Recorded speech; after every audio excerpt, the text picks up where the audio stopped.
नमस्कार मित्रांनो, आज आपण बघणार आहोत महाराष्ट्र पोलीस भरती 2026 साठी राज्यघटना या टॉपिकवरील अत्यंत महत्त्वाचे इम्पॉर्टंट प्रश्न. बघा, प्रत्येक प्रश्न हा 2026च्या एक्झामसाठी खूप जास्त महत्त्वाचा आहे आणि पूर्ण प्रश्न हे पोलीस भरती लेवलचे आहेत आणि मोस्ट ऑफ द PYQ घेतलेले आहेत आपण आज. बघा, इथले भरपूर सारे PYQ आहेत. तुम्ही लक्ष देऊन पूर्ण व्हिडिओ बघा शेवटपर्यंत आणि तुमचे किती बरोबर येत आहेत ते सुद्धा कमेंट करत चला सोबत आणि चेक करा स्वतःला किती राईट येतात तुमचे. बघा, हा आपला व्हिडिओ क्रमांक 8 असणार आहेत. आपले 7 व्हिडिओ झालेले आहेत. 7 होते पूर्णच्या पूर्ण करंट अफेअर्स या टॉपिकवरील. आज आपण घेतलेला आहे राज्यघटना या टॉपिकवरील स्टॅटिक जी के टाईपचे प्रश्न. बघा, आठवा आहे हा व्हिडिओ क्रमांक. आपण व्हिडिओला सुरुवात करू. बघा डायरेक्ट. बघा, पहिला प्रश्न आहे, खालीलपैकी कोणावर महाभियोगाचा खटला भरता येत नाही? बघा, पंतप्रधानांवर महाभियोगाचा खटला भरता येत नाही. मग या बाकी सर्वांवर भरता येतो, हे सुद्धा लक्षात ठेवा. दुसरा बघा, घटना समितीच्या स्त्री सदस्यांमध्ये यांचा समावेश होता. बघा, घटना समितीच्या स्त्री सदस्यांमध्ये श्रीमती हंसाबेन मेहता यांचा समावेश होता, म्हणून ऑप्शन क्रमांक 2 बरोबर जाणार. त्याच्यानंतरचा बघा तिसरा प्रश्न, राज्यघटनेतील कलम 19 ते 22 ही खालीलपैकी कोणत्या अधिकाराशी निगडीत आहे? बघा, कलम 19 ते 22 ही आपल्या संविधानामधील स्वातंत्र्याचा हक्क याच्याशी रिलेटेड आहे. ऑप्शन क्रमांक C जाणार याचा. त्याच्यानंतर बघा प्रश्न चौथा आहे, घटनेनुसार यांना संरक्षण दिलेले आहे.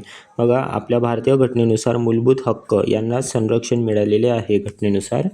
त्याच्यानंतर बघा पाचवा आहे, भारतात एकूण घटक राज्ये व संघराज्य प्रदेश किती आहेत? बघा, 28 घटक राज्ये तसेच 8 संघराज्य प्रदेश, आपण त्याला केंद्रशासित म्हणतो, ते आहे, म्हणून ऑप्शन क्रमांक 2 बरोबर जाणार B. सहावा बघा, राज्यसभेची एकूण सभासद संख्या किती आहे? बघा, राज्यसभेची एकूण सभासद संख्या आहे 250. ऑप्शन क्रमांक C. तुम्ही कमेंट करा की आपली जी लोकसभा आहे, लोकसभेची सदस्य संख्या किती आहे हे कमेंट करा तुम्ही. राज्यसभेची आहे 250. त्याच्यानंतर बघा सातवा आहे प्रश्न, भारतीय राज्यघटनेत नागरिकत्वासंबंधी तरतूद कोणत्या भागात करण्यात आली आहे? बघा, नागरिकत्वासंबंधी तरतूद हे आपल्या घटनेतील भाग 2 याच्यामध्ये करण्यात आलेली आहे. ऑप्शन क्रमांक 1.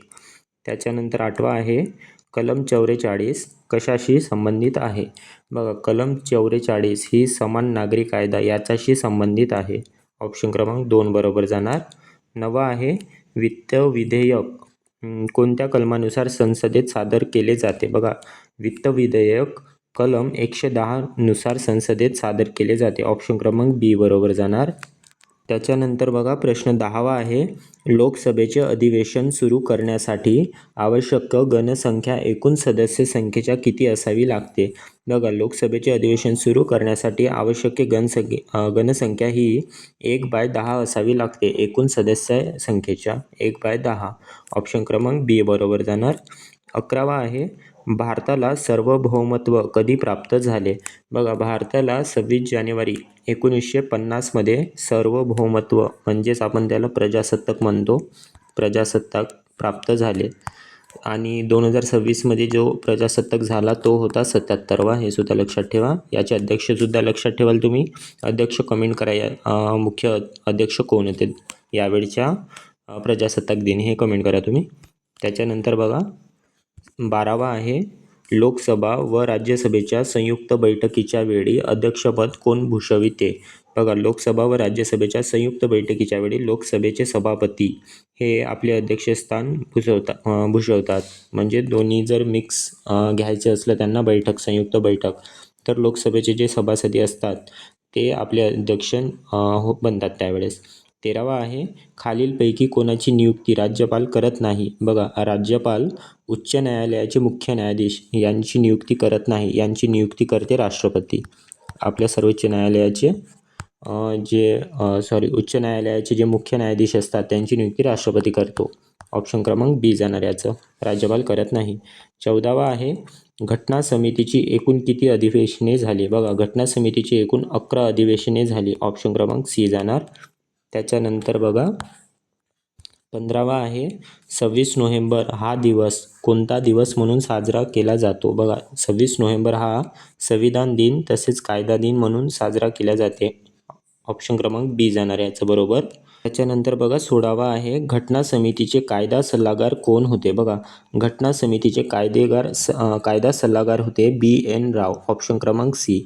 आणि घटना समितीचे अध्यक्ष होते डॉक्टर बाबासाहेब आंबेडकर. हे होते अध्यक्ष घटना समिती हे होते मसुदा समितीचे अध्यक्ष. डॉक्टर बाबासाहेब आंबेडकर होते मसुदा समितीचे अध्यक्ष आणि राजेंद्र प्रसाद हे होते घटना समितीचे अध्यक्ष आणि B.N. राव हे होते घटना समितीचे कायदा सल्लागार. त्याच्यानंतर बघा 17वा आहे खालीलपैकी राज्यघटनेतील प्रभावाच्या बाबत चुकीचा पर्याय निवडा. बघा कोणते आपले कायदे कोणत्या देशाकडून स्वीकारण्यात आले त्याची जोडी जुळवायची आहे. बघा मूलभूत हक्क हे फ्रान्स व अमेरिका याच्याकडून घेतलेले आहे, तर हा बरोबर उत्तर आहे. त्याच्यानंतर मार्गदर्शक तत्त्वे हे आयर्लंडकडून सुद्धा घेतलेले आहे, हे बरोबर आहे. नंतर बघा संसदीय शासन पद्धती हे दक्षिण आफ्रिकाकडून दिलेलं आहे, जे की चुकीचं आहे आणि आपलं उत्तर हेच जाणार कारण आपल्याला चुकीचा पर्याय निवडायचा आहे. ऑप्शन क्रमांक सी जाणार. तुम्ही कमेंट करा की संसदीय शासन पद्धती ही कोणत्या देशाकडून स्वीकारण्यात आलेली आहे. आणि त्याच्यानंतर बघा आणीबाणीची तरतूद ही जर्मन या देशाकडून घेतलेली आहे, हे सुद्धा बरोबर आहे. तुम्ही हे कमेंट करा संसदीय शासन पद्धती कोणत्या देशाकडून घेण्यात आलेली आहे. त्याच्यानंतर बघा प्रश्न 18वा आहे महाराष्ट्राचे राज्यफूल खालीलपैकी कोणते आहे? बघा महाराष्ट्राचे राज्यफूल आहे मोठा बोंडारा. ऑप्शन क्रमांक सी जाणार. 19वा आहे कोणत्या घटना कलमानुसार जम्मू काश्मीरला विशेष दर्जा देण्यात आला होता?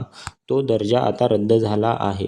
बघा जम्मू काश्मीरला कलम 370 नुसार विशेष दर्जा देण्यात आलेला होता. ऑप्शन क्रमांक बी जाणार.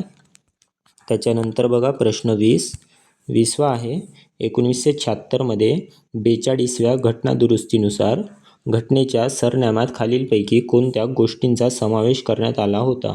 बघा 1976मध्ये 42वी घटनादुरुस्ती झालेली होती आणि हे इम्पॉर्टंट घटनादुरुस्ती होती 1976मध्ये झालेली. याला आपण मिनी घटनादुरुस्तीसुद्धा म्हणतो. मिनी घटनादुरुस्ती अशा नावाने सुद्धा ओळखल्या जाते. 42व्या इम्पॉर्टंट आहे, वर्षसुद्धा लक्षात ठेवा तुम्ही. 1976मध्ये झाली होती. त्यानुसार आपल्या घटनेच्या सरनाम्यामध्ये समाजवादी, धर्मनिरपेक्ष, अखंडता या शब्दांची भर पडली. तसेच 10 मूलभूत कर्तव्यांचा समावेश करण्यात आला. पंतप्रधान व मंत्रिमंडळाचा सल्ला राष्ट्रपतीवर बंधनकारक सुद्धा करण्यात आला. म्हणून ऑप्शन क्रमांक डी जाणार, वरीलपैकी सर्वच. त्याच्यानंतर बघा 21वा आहे कोणत्या दुरुस्तीनुसार मतदाराचे वय 21 वरून 18 वर्षे करण्यात आले होते? बघा 61वी घटनादुरुस्तीनुसार आपल्या मतदाराचे वय 21 वरून 18 वर्षे करण्यात आलेले होते. ऑप्शन क्रमांक बी जाणार, 61वी. त्याच्यानंतर बघा 22वा आहे घटना कलम 32 हे राज्यघटनेचा आत्मा आणि हृदय असे आहे असे कोण म्हटले आहे? बघा कलम 32ला डॉक्टर बाबासाहेब आंबेडकर यांनी म्हटले होते की ते राज्यघटनेचा आत्मा तसेच हृदय आहे. ऑप्शन क्रमांक बी बरोबर जाणार. त्याच्यानंतर 23वा आहे खालीलपैकी राष्ट्रपतीचे शासकीय निवासस्थान कोणते? बघा राष्ट्रपतीचे शासकीय निवासस्थान हे दिल्लीमधील राष्ट्रपती भवन, तसेच शिमलामधील राजभवन आणि हैदराबादमधील निलयम हे राष्ट्रपतीचे शासकीय निवासस्थान आहेत. म्हणून ऑप्शन क्रमांक डी जाणार, सर्वच्या सर्वच आहेत, वरीलपैकी सर्व. त्याच्यानंतर बघा 24वा आहे हे देशाचे पहिले नागरिक असतात. बघा राष्ट्रपती हे देशाचे पहिले नागरिक असतात आणि आपले जे राज्यपाल असतात, राज्यपाल हे असतात राज्याचे पहिले नागरिक. आणि आपण सरपंच म्हणतो, सरपंच असतात गावाचे पहिले नागरिक. सरपंच हे असतात गावाचे पहिले नागरिक. त्याच्यानंतर बघा 25 शेवटचा प्रश्न आहे महाराष्ट्रातून राज्यसभेवर किती सदस्य पाठवले जातात? बघा महाराष्ट्रामधून राज्यसभा याची एकूण सदस्य संख्या आहे 250.